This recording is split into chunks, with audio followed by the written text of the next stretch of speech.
All right, let's do this. Welcome, ladies and gentlemen, back to the Dish for Farmer Cigar Garage Talks. We're out in the garage today, although we could have almost been outside. Homeschooling Mama actually suggested. We might as well say hello. Hello. Homeschooling Mama is here with me today because we're celebrating. You can kind of tell from the picture we have some big news. But before we get into that, what are we smoking? What are we drinking? We'll keep it simple. What are you drinking today? Coffee. Coffee. I am smoking a Superb cigar from Blackbird. It is one of the 20-year anniversary cigars. 3 kids under 6, 2012. Pretty action-packed year. I wasn't going to pick this one just because there's a lot to talk about that happened in 2012. But the venture we're talking about today actually did kick off in 2012. And then finally we have Beer for Power Plays by Off Color Brewing. So it sounded kind of fun. It has no significance on the topic, just sounded like a fun beer. So I decided to include it in today's video.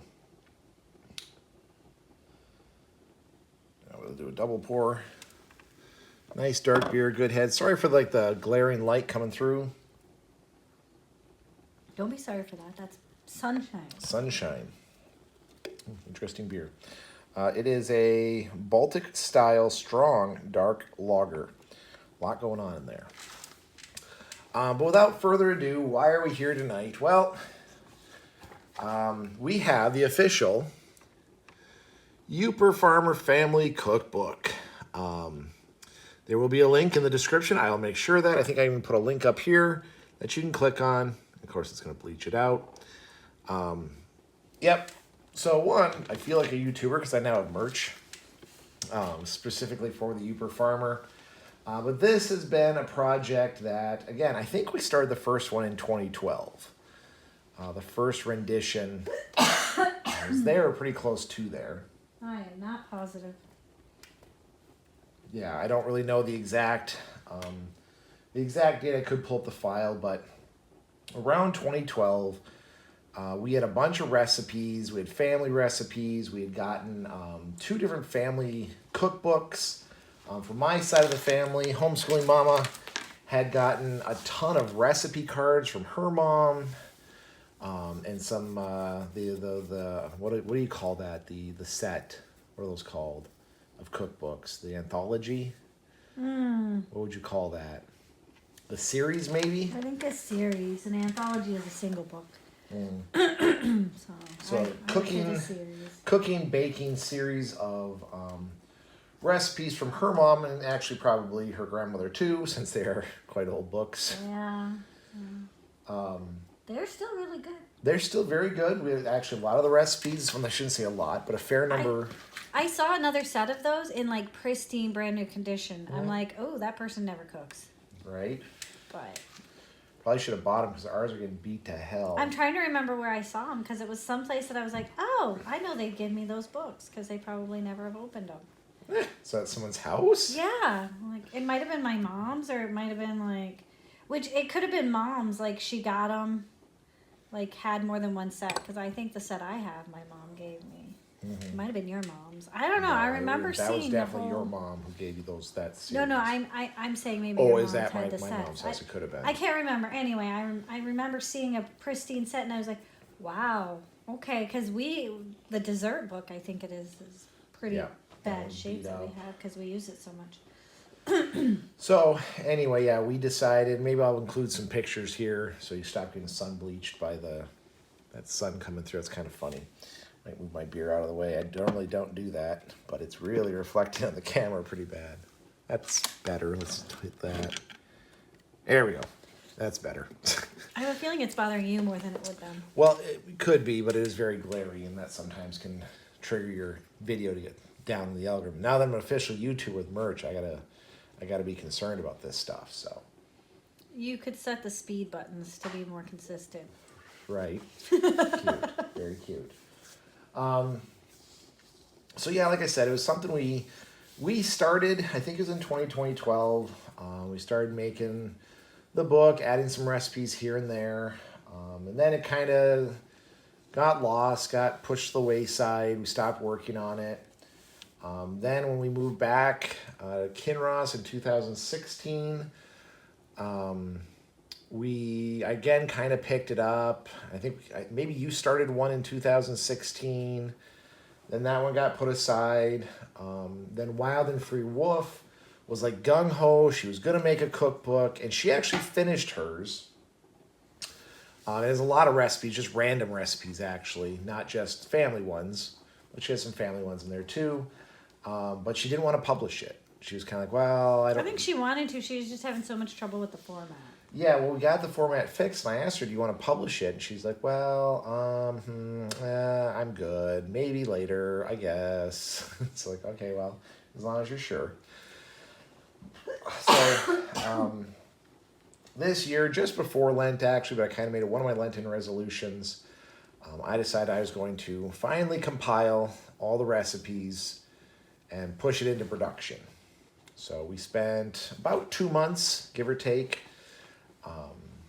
Kids entered recipes, I entered recipes, Homeschooling Mama typed up recipes. We searched for them. We chat GBT'd a couple. We looked around to see if we can find recipes. So now there's 150 recipes. Again, ranging from ones from my family, ones from Homeschooling Mama's family, and then one from us, like ones we've found that we decided to put in the book. So We're missing at least 2. We've already written 2 in the cover. Have you what two? I don't Take a remember, look and see actually. what it says. So this book is just the first edition. Oh, cheesy rigatoni bake. Yeah, cheesy rigatoni bake and scalloped potatoes and ham. So yeah, pretty cool. I mean, it's all. Yeah, that's just because you're not going to see it. I'll put more pictures. There's lots of glare. What's kind of fun is it's not your typical recipe book because inside almost every recipe, down in the notes section in the description, there's little jokes, Easter eggs. One of my favorite ones is, let's see if I can find it real quick. Under bread, if you go to the bread section, it should be somewhere, yep, okay. So there's pumpkin bread. So this one has kind of a fun story. It calls for quite a bit of flour and sugar. It's 5 cups flour, 4 cups sugar. Well, Vashman, when he was younger, decided that he wanted to make some pumpkin bread. And he had talked to his godfather, who was a chef. He's not much of a baker. And he started explaining to him how you should just really start experimenting. Just experiment when you're baking and cooking, because sometimes you'll find stuff that's just great. So, okay, cool. So this is where this little nugget of joy comes in. Under note number 2, do not switch flour and sugar amounts. We do not need another stove set on fire. Vashman decided that, 4 cups of sugar just isn't enough. So he substituted some of the cups of flour for cups of sugar. I think it was like, he was up to 6 or 7 cups I of... think you got that mixed up with the apple bread. No, it wasn't apple bread. I'm pretty sure it was the pumpkin bread. But yeah, he ended up doubling the sugar and having the flour, and it boiled over into a sticky mess and set our oven on fire. So yeah, just a little fun little jokes, fun little nods, stuff that, what was the other one? Let's see if I can find Dad's concoction, because the girls got a kick out of that one.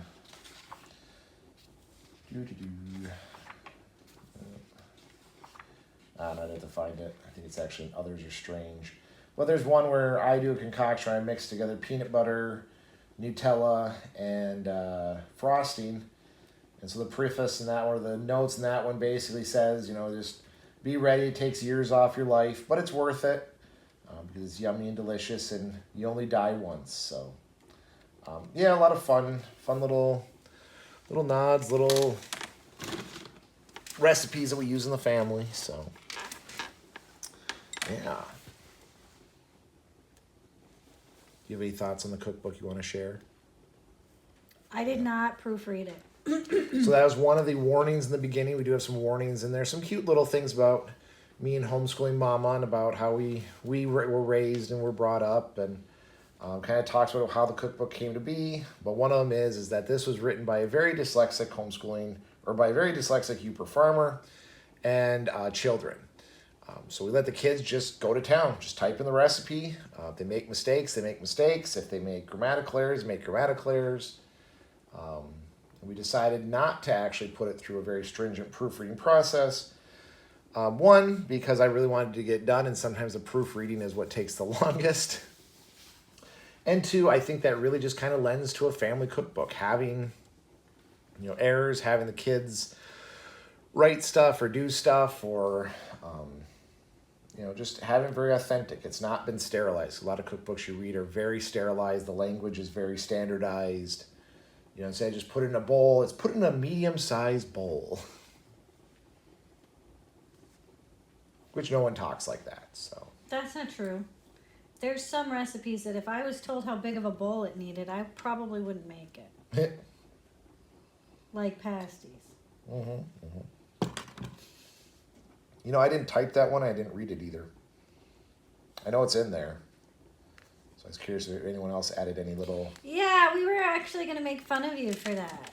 Yeah? Because you have it in the middle of 2 Lenten recipes. You have halushkis, pasties, and then another meatless thing. And I was like, oh, I thought you made a Lent section because I made the halushki the other day and I actually used it because I knew the recipe was just going to be in there and I didn't have to dig for it. And then I see the pasty. I'm like, no, he didn't make a Lent section. Didn't make a Lenten section. So I was kind of like, what? So this is the first edition. This is what the kids wanted to make sure everyone knows, and we know. We will be making a second edition. The tentative plan is we got this one ready for when Swedish Compass is getting ready to go off to college. We did not get it done in time for Vashman. So the joke is we're going to wait for Fairy Dancer to go off to college to put the next edition, which is in about 6 years? 4.5, 5. 4.5, 5 years. Is when Fairy Dancer goes off. So Wild and Free Wolf will not get the new edition until... She might work on the edition to make sure. She's the one that's been adding the recipes in the front that are missing. Wonderful. So we'll see. Like I said, there will be another one. Although Swedish Compass was really funny because she's like, well, of course we should do one in 20 years when most of us are going to have children. And then you can just add the recipes we have. And I had to explain to her, so if you read the preface, the whole reason of doing this is because the tradition of when you get married, you combine family recipes. So I was like, so it'll be your job in 10, 20 years once you have kids and you're married and you kind of have your family recipes to make your own, build your own, add your own, not just have dad add your husband's or a recipe you find that your kids just love that we never made. That was the one thing I did put my foot down. These recipes had to be ones that we actively made. Wild and Free Wolf actually added like a croissant recipe. And I was like, we've never made croissants, not once. But it sounds really good. It sounds like a really good recipe. I'm like, it sounds delicious. And feel free to make it over the next 4 years. And then it can make it in the cookbook. I'm like, I only want ones though because there were some I started adding from like my family's cookbook that we've never made. There's like a black bottom cupcake or something we used to make. It used to be like the treat for Christmas. We made them once. Oh, did Cherry Roll make it in there? I believe Cherry Roll did.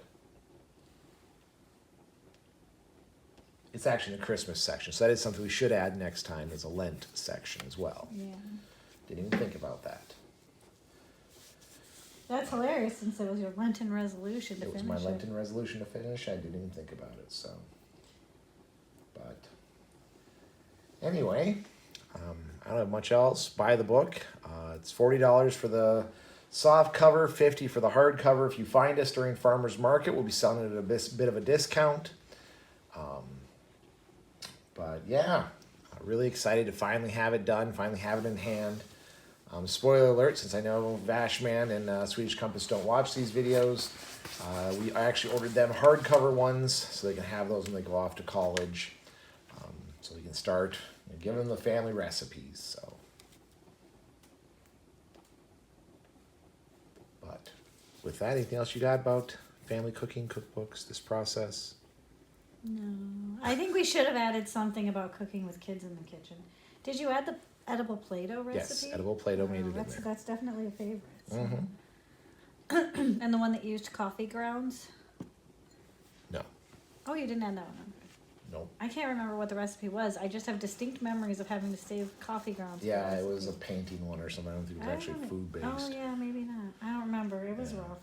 Yeah, I think it was a treasure map now that you say painting. yeah, yeah. Now that sounds familiar.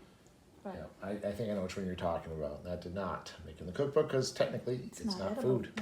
Yeah, that's right. So, boy, folks, check out the book, check the links, and yeah, be on the lookout for 4 to 20 years from now for edition 2. Anyway, folks, stay hungry, stay safe out there. We'll see you in the next one.